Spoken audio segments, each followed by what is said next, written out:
Magandang hapon po sa ating lahat mga guys. Ah, sa mga naghahanap po ng forever dyan, alam niyo po ba na dito sa mundong ito wala pong pwedeng forever dito. At wala pong pwedeng magbigay sa atin ng forever dito guys.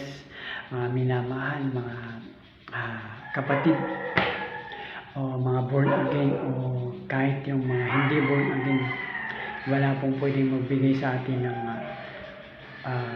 forever kung hindi ang atin lamang Panginoong Jesucristo. Amen.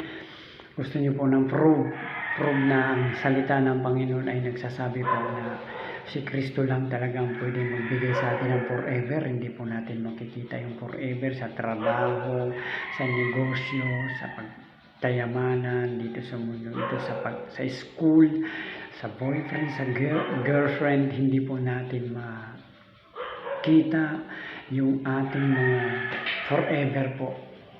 Kahit ano pong gawin natin, hindi po natin yun matatagpuan. Bakit po? Na kay Kristo lang po yung forever. Nasa Panginoon lang po yung totoong pagmamahal na hindi kumukupas magpakailan. Amen. Bigyan po tayo ng Biblia ng isang assurance na talagang ito po ay totoo. Sabi po ng John 3:16 na sapagkat gayon na lamang ang pag-ibig ng Diyos sa isang katauhan, kaya ibinigay po niya ang kanyang kaisa-isang anak upang ang sino mang tumanggap at sumampalataya po sa kanya ay hindi po mapapahama, kung hindi magkakaroon po ng buhay na walang hanggan. Amen. Yun pong dala po ni Kristo na naging tao ay buhay na walang hanggan po. At talaga pong yung pag nakilala po natin si Kristo, dahil si Kristo po ay hindi po siya nananatili sa libingan. Nung pong ibinigay po siya ng Panginoon, siya po'y pinaratangan, siya po'y itinuring na makasalanan, kahit na siya po ay walang kasalanan. Bakit po? Hindi po kilala ng mundo ang si Kristo dahil siya po ay anak ng Diyos, siya po ay galing sa Diyos. Kaya yun po ang hindi kayang paniwalaan ng mundo. Kaya dito po sa mundong ito, wala po talagang forever. Kasi ang mundo puro haka-haka po, hindi po, wala pong katiyakan. Na kay Jesus Christ lang po yung tunay na forever. Kaya nung ibinigay po siya ng Panginoon hanggang sa lumaki po siya, nangaral po siya, at pagkatapos po siya po pinaratangan at siya po ay pinako sa krus. At nung mapako po siya sa krus, namatay po siya sa krus ng Kalbaryo, nabayubay po siya sa krus ng Kalbaryo, at nailibing po. So, nailibing po si Jesus Christ sa loob ng 3 araw. Pagkatapos po ng 3 araw, siya po muling binuhay ng Diyos. Bakit po siya muli nabuhay? Kasi po yan po ang tanda na kapag tayo sumampalataya sa Kanya, tayo rin kahit na mamatay, muli po tayong bubuhay ng Panginoon. Amen? Kasi siya po ang muling pagkabuhay. Makikita naman po natin, hindi po siya nanatili sa libingan ng mga patay. Hindi po siya naagnas. Kung hindi siya po ay tunay na nabuhay po talaga. Kaya wala pong ibang pwede magbigay ng forever, yung walang kamatayang pag-ibig, walang kamatayang pagmamahal, walang kamatayang buhay, ay si Jesus Christ lang po. Tapos, sinabi po ni Jesus Christ, ang sabi po niya, John 14:6, ako ang daan at ang katotohanan at ang buhay. Ang sino mang sumampalataya sa Kanya, kailangan po tayong dumaan sa Kanya. So sabi niya, ako ang daan at ang katotohanan at ang buhay. Walang makakapunta sa Ama kung hindi sa pamamagitan ko. Sabi ni Jesus Christ, at sinabi ng Acts chapter 4 verse 12, walang ibang pangalan na ibinigay ang Diyos na sukat ikaligtas ng isang katauhan maliban sa pangalang Jesus Christ. Wala pong iba. So ang sabi po ng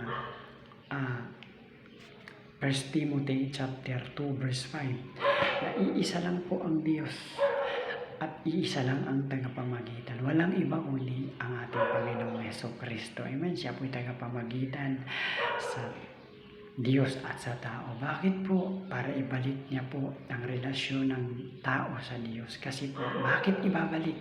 Kasi po, ang tao ay nagkasala po. Simula pa nung sumuway ang ating ninunong si Adan at Eva, isinumpa po ng Panginoon. Yun po ang parusa sa kanilang pagsuway, kaya lumagana po ang sumpa, lumaganap ang kasalanan, sapagkat ang kamandag po, yun pong kasalanan po ay siya po ay kamandag ng kamatayan. Kaya naman po namamatay yung tao dahil po sa sumpa. Pero ang kamandag ng kamatayan, walang iba kundi ang kasalanan. Sapagkat kung walang kasalanan, wala din pong kamatayan. Amen. Kaya salamat po sa Panginoon at nawa po'y napagpala kayo na sa bidyong ito, naway napapala po tayo sa ating mga dadinig. Ito po salita ng Diyos. Ito po hindi po galing sa akin. Siya nga po pala si Brother J.R. Tabiam, isang mananampalatayang born again. Sabi po ng Panginoon na you must be born again, you cannot enter the kingdom of heaven. Maliwanag po yun, kapatid.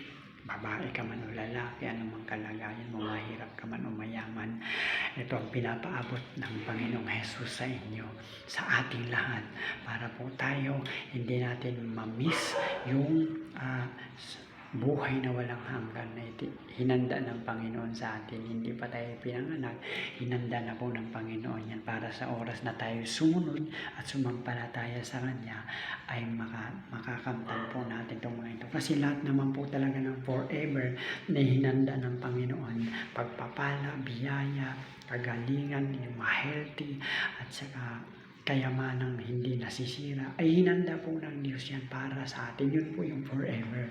Sapagkat ang pangako ng Diyos ay forever. Wala po siyang limitasyon. Walang hanggan ang pangako ng Diyos. At ang kaharian ng Diyos ay walang hanggan.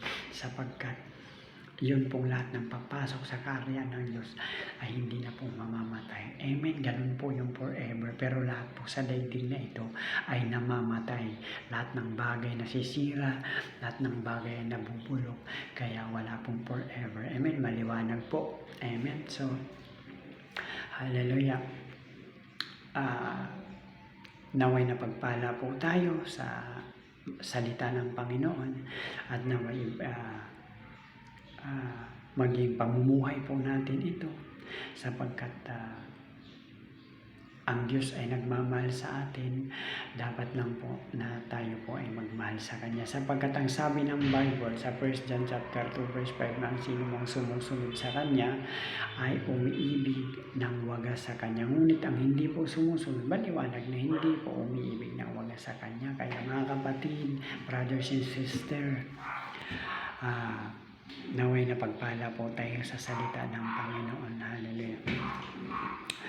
So, mananalangin po tayo para sa salita ng Panginoon. Dakilang Diyos na makapangyarihan sa lahat. Maraming salamat po sa oras na ito. Salamat po sa inyong mga salita na nagtuturo po sa amin na ito'y sa inyo lang po namin mahanapin ang aming mga forever sapagkat kayo lang po ang pwedeng magbigay sa walang hanggang pag-ibig, pagmamahal, walang hanggang buhay, walang hanggang kinabukasan. Maraming salamat po. Dalangin ko po sa lahat ng makaka-view nitong video ito. Lord, hallelujah, sa kapangyarihan ng Holy Spirit, i-touch niyo po sila para sila po, hallelujah, ay magkaroon ng pag-ibig sa inyo, Panginoon, kung paanong inibig mo kami, binigay mo ang iyong kaisa-isang anak para kami po ay hindi mapahamak. Ganun din po na naway sa lahat ng makaka-view ng video ito, susuklian po namin ang inyong pag-ibig at pagmamahal sa amin din pong pagmamahal. Mamahalin po namin kayo, Panginoon, nang hindi napipilitan sapagkat kayo po ang unang nagmahal sa amin. Maraming salamat po. Pagpalain niyo pong lahat ng mga ka-view nitong video ito. Hallelujah. Ingatan niyo po sila at balutin ang inyong mahal na dugo, proteksyonan sa lahat ng uri ng sakuna, sa At dalhin niyo po, Panginoon, sila sa spiritual na pamumuhay. Dalhin niyo sila, hallelujah, sa malinis na pamumuhay. Maraming salamat po. Lahat ng kailangan po ng lahat na makabiyw nito, Panginoon, ay pinagpala ko po silang lahat, Panginoon. Hallelujah.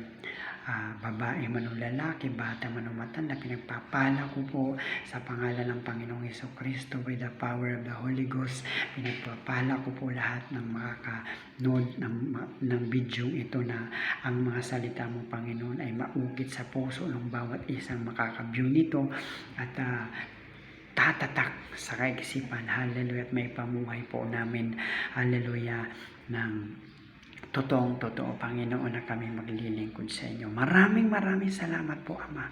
Sa inyo ko lang ibinabalik yung pinakamataas na papurit, pasasalamat at karangalan na kayo lang ang karapat dapat na makinabang sa pangalan ng Panginoong Jesucristo. Amen and amen and amen. Thank you, Jesus. Maraming salamat po, mga kapatid. God bless po.